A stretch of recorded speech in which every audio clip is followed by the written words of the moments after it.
জাতীয় সংসদ ভবন এলাকায় প্রবেশ করা জুলাই যোদ্ধাদের ধাওয়া দিয়ে ওই এলাকা থেকে বের করে দিয়েছেন আইনশৃঙ্খলা রক্ষাকারী বাহিনীর সদস্যরা। এরপর পুরো সংসদ ভবন ঘিরে রেখেছে নিরাপত্তা বাহিনী।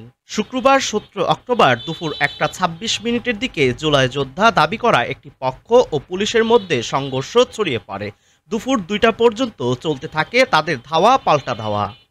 জানা যায়, গেট ভেঙে ভেতরে ঢুকে পড়া জুলাই যোদ্ধাদের মঞ্চ এলাকা থেকে সরিয়ে দেওয়ার পর পরিস্থিতি উত্তপ্ত হয়ে ওঠে।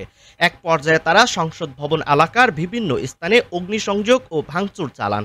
পরিস্থিতি নিয়ন্ত্রণে আনতে পুলিশ ও এবিপিএন সদস্যরা সাউন্ড গ্রেনেড নিক্ষেপ করে এবং লাঠি হাতে বিক্ষোভকারীদের ধাওয়া দেন।